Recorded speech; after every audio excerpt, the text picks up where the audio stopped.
दोस्तों, मनोरमा 2 साल पूर्व अपनी बेटी रश्मि की शादी बड़े ही धूमधाम से करती है। रश्मि के ससुराल में सब कुछ बहुत अच्छा चल रहा होता है, लेकिन जो ससुराल वाले रहते हैं वो दहेज के लालची रहते हैं। ऐसे में वो रश्मि को प्रताड़ित कर रहे होते हैं, परेशान कर रहे होते हैं कि अपने घर से 2 लाख रुपए नगद लेकर के आओ, जो तुम्हारे पिता ने शादी से पहले वादा किया था। वैसे तो रश्मि के परिवार ने, उसके माता पिता ने दहेज में वो सब कुछ दिया था, फ्रिज, कूलर, वॉशिंग मशीन, गाड़ी तक दी थी। लेकिन जो ससुराल वाले रहते हैं वो 2 लाख रुपए नकद की मांग कर रहे होते हैं। रश्मि के पापा दामोदर लड़के वालों से कहते हैं कि देखिए, अभी शादी में इतना खर्चा हो गया है, लेकिन 1 महीने बाद हम आपको 2 लाख नकद आपके घर पर पहुंचा देंगे। इसीलिए जो रश्मि के ससुराल वाले रहते हैं वो रश्मि की डोली उठाते हैं, 7 फेरे लेते हैं। अगर उन्हें ये पता होता कि 2 लाख रुपए नहीं मिल पाएंगे तो वो बारात वापस ही लेकर के चले जाते हैं। काफ़ी ज़्यादा हंगामा होता है शादी के दिन। किसी तरीके से जो रश्मि के मायके वाले रहते हैं वो दूल्हे पक्ष को, यानी कि दूल्हे के परिवार वालों को समझाते हैं। दूल्हा अपनी नई नवेली दुल्हन को ले करके हंसी खुशी चला जाता है। अब ऐसे ही समय बीतता रहता है तो जो दूल्हे के परिवार वाले रहते हैं वो कहते हैं कि 2 लाख नकद रुपए तुम्हारे पिता ने अभी तक नहीं दिए हैं। अगर ऐसे ही चलता रहा तो फिर हम तुम्हें तलाक दे देंगे। रश्मि, जिसका एक एक दिन ससुराल में काटना मुश्किल हो रहा होता है, लेकिन वो अपने माता पिता को बिना कुछ बताए अपने ससुराल में रहती है। इधर जो ससुराल वाले रहते हैं वो रश्मि को तरह तरह से परेशान करते हैं, लेकिन रश्मि खामोश सब कुछ सह रही होती है। इधर जो रश्मि का पति रहता है वो भी रश्मि को पत्नी सुख नहीं दे रहा होता है, क्योंकि वो रश्मि से कहता है कि जब तक तुम 2 लाख रुपए लेकर के नहीं आओगी अपने पिता के घर से, तब तक हम तुम्हें वो सुख नहीं देंगे जिसके लिए तुमने शादी की है। अब रश्मि पूरे तरीके से टूट जाती है। उसे कुछ समझ में नहीं आता है कि वो करे तो क्या करे। अपने घर वालों से कुछ कह नहीं सकती है, क्योंकि उसके पापा ने बहुत ही मेहनत से पैसे जुटाए थे जिससे कि उन्होंने उसे दहेज दिया, उसकी शादी की। अब ये जो 2 लाख रुपए नकद हैं वो आखिर ये नहीं क्यों दे, किस लिए दे, क्योंकि दहेज में जितना सामान चाहिए था वो सब उसके पापा ने पहले ही दे दिया। यहाँ तक कि 2 पहिया गाड़ी भी दूल्हे के घर पर शादी के 1 हफ्ते पहले ही उसके पापा ने भिजवा दी थी। लेकिन ये जो एक्स्ट्रा 2 लाख रुपए मांग रहे हैं, रश्मि ये देने को तैयार नहीं हो पा रही थी, क्योंकि उसे मालूम था कि इन 2 लाख रुपए में छोटी बहनें, उनकी भी शादी हो जाएगी। इसीलिए वो अपने पिता पर दबाव नहीं बनाती है, ना तो अपने माता पिता से कुछ कहती है, क्योंकि रश्मि को पता था कि उसके पापा हार्ट के पेशेंट हैं। जैसे ही उन्हें पता चलेगा कि उनकी बेटी को ससुराल में सताया जा रहा है, परेशान किया जा रहा है, तो कहीं कुछ अनहोनी ना हो जाए। इसीलिए रश्मि अपने माता पिता से कुछ भी नहीं बताती है। अब ऐसे समय बीत रहा होता है। रश्मि का जो पति रहता है रमेश, वो रश्मि को बहाने से मायके छोड़ आता है।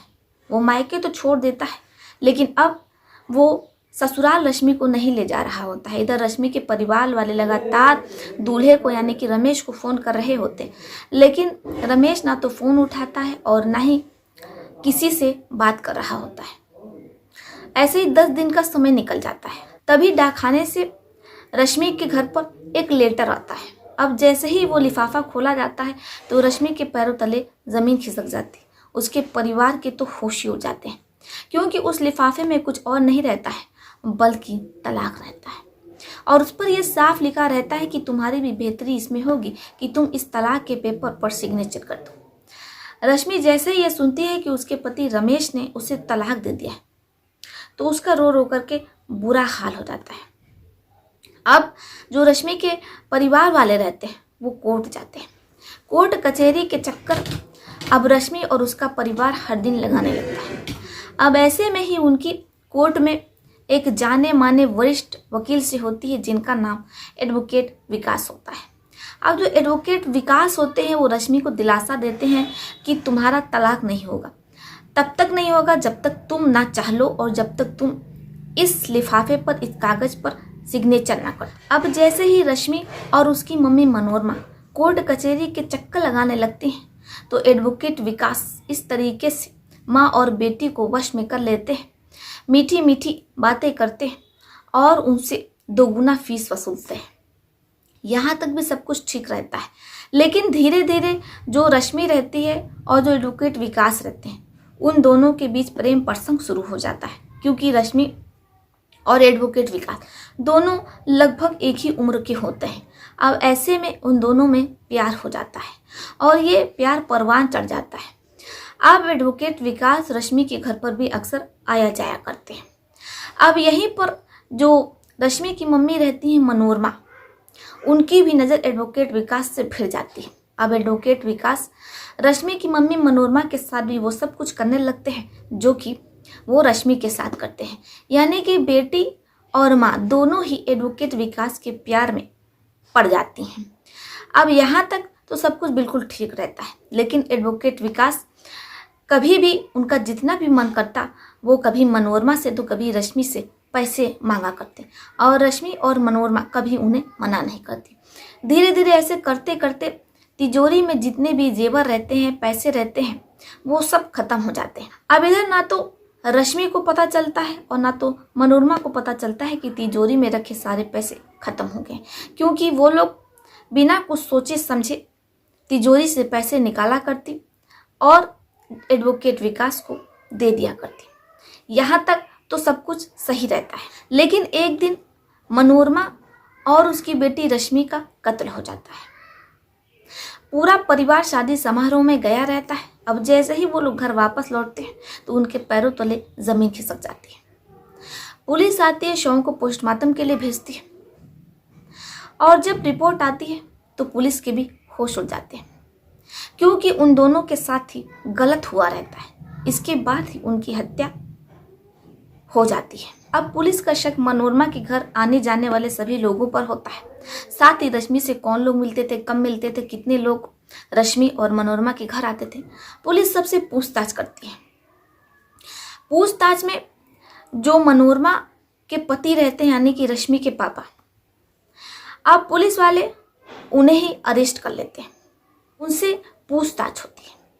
लेकिन जो रश्मि के पापा दीपक कुमार, मनोरमा के पति दीपक रहते हैं, वो पुलिस वालों के किसी भी सवाल का जवाब नहीं दे पाते। वो पुलिस वालों के आगे हाथ जोड़ते हैं, पैर पड़ते हैं, लेकिन पुलिस वाले एक नहीं सुनते। लेकिन रश्मि के पापा के बार बार कहने के अनुसार जो पुलिस वाले रहते हैं उनके भी दिमाग की सुई थोड़ा घूमती है, इसलिए वो आसपास लगे सीसीटीवी कैमरा खंगालने में जुट जाते हैं। अब 200 से 250 सीसीटीवी कैमरा जब वो खंगालते हैं तो उनके हाथ कुछ ऐसा लगता है कि पुलिस सन्न रह जाती है, उसके होश हो जाते हैं।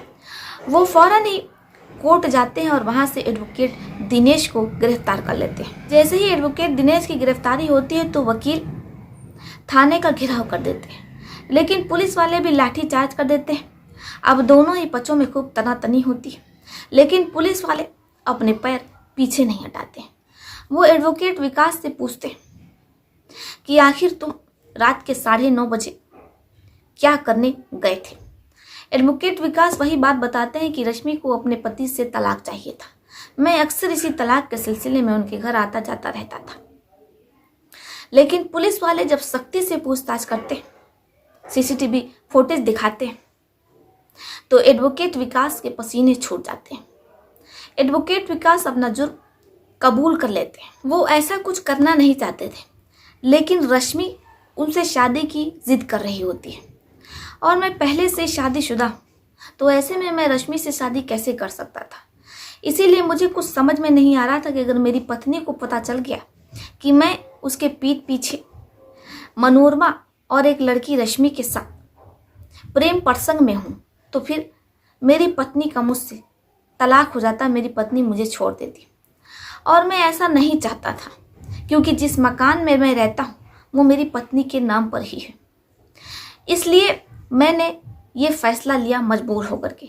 अब जब पुलिस वाले ये सुनते हैं तो वो एडवोकेट यानी कि वकील दिनेश को हिरासत में ले लेते हैं। 2 सालों तक मुकदमा चलता है और अब एडवोकेट विकास जिन्हें उम्र कैद होती है। इधर रश्मि के पापा और मनोरमा के पति को बाइज्जत बरी कर दिया जाता है। अब जैसे ही वो घर आते हैं तो उस मकान को, उस शहर को छोड़ देते हैं और अपने गांव चले जाते हैं। वहीं पर वो अपनी दोनों बेटियों की शादी कर देते हैं और अपने बूढ़े माता पिता के साथ गांव में ही अपना बचा खुचा जीवन गुजर बसर करने लगते हैं। यहाँ पर आखिर किसकी गलती रहती है? रश्मि के पति की रहती है, उसके पिता की रहती है, या फिर एडवोकेट विकास की रहती है? क्योंकि वकील साहब को तो सब कुछ पता था पहले से। अगर रश्मि और मनोरमा अपनी सीमाओं को लांघ रही थी तो एडवोकेट विकास को ये याद दिलाना चाहिए था, ये बताना चाहिए था कि वो पहले से ही शादीशुदा है। लेकिन उन्होंने ऐसा नहीं किया, बल्कि मौके का फायदा उठाया। आप लोग का इस पर क्या सोचना है? अपनी अपनी राय आप कमेंट बॉक्स में लिख सकते हैं। तो चलिए फिर चलते हुए मिलते हैं आपसे किसी और कहानी में। तब तक के लिए आप अपना अपने परिवार का ध्यान रखें। आदाब, शस्तिका, नमस्कार।